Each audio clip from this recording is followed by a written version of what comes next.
Mauro Ffortisimo. Born in Argentina, immigrated to the U.S. in 1981. He's been living, working, and making art in San Francisco and the greater Bay Area since that time.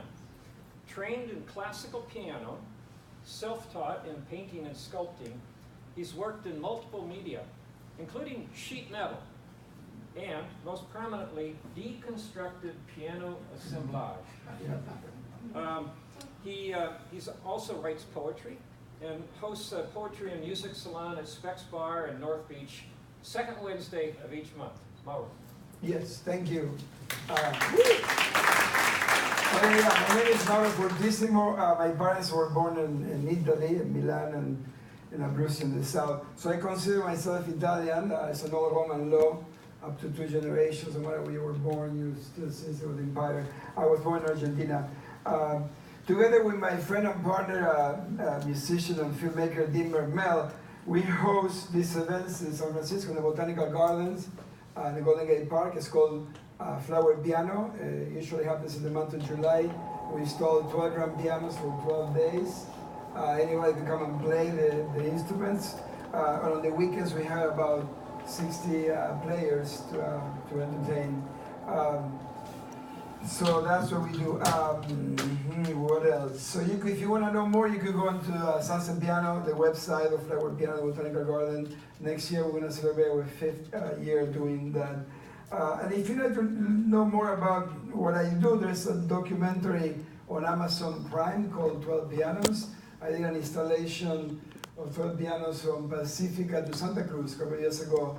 And other people came and played, and I was playing for whales. I took a piano in a boat, and I went to play for whales. So anyhow, the whales did come. It was in Photoshop. I'm going to give you a really super brief history of the piano. So what is the piano? Well, most of us know that the piano is an evolution from the harpsichord. The harpsichord was a keyboard instrument in the times of Mozart and Haydn, which it didn't matter how forte, loud, or soft you would press the keyboard. All it happened with the harpsichord was a plug that would plug the string. So it really didn't matter how soft or hard you play, you always have one volume. Around 1720, an Italian guy by the name of Bartolomeo Cristofori that was working as an instrument maker for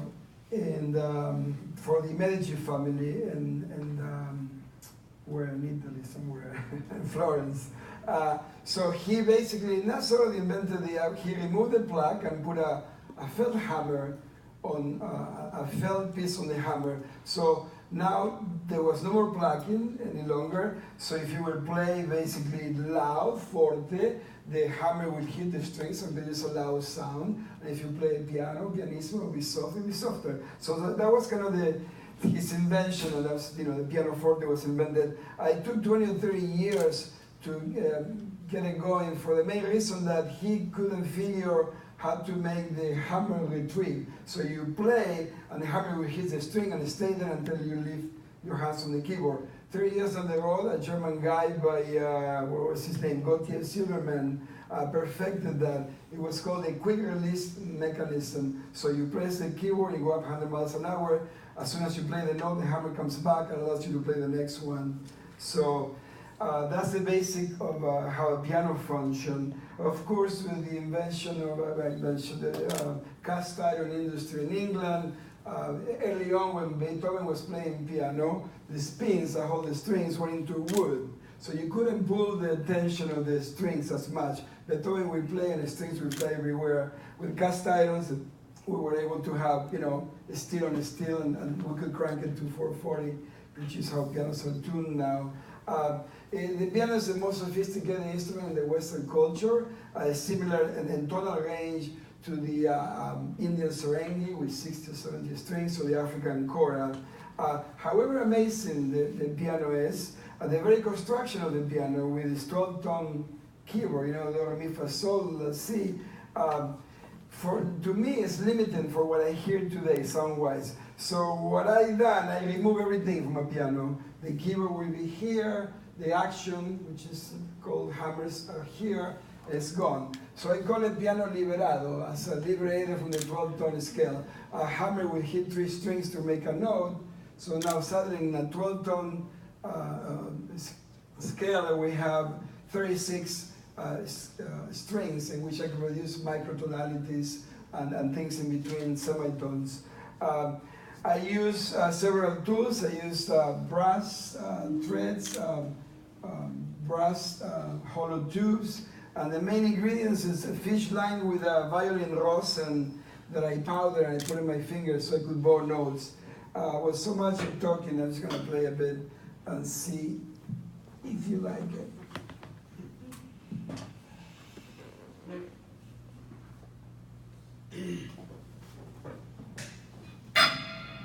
60-pound fish line is the best.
Any questions?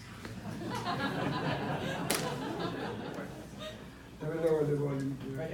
Have you ever been engaged to do a movie?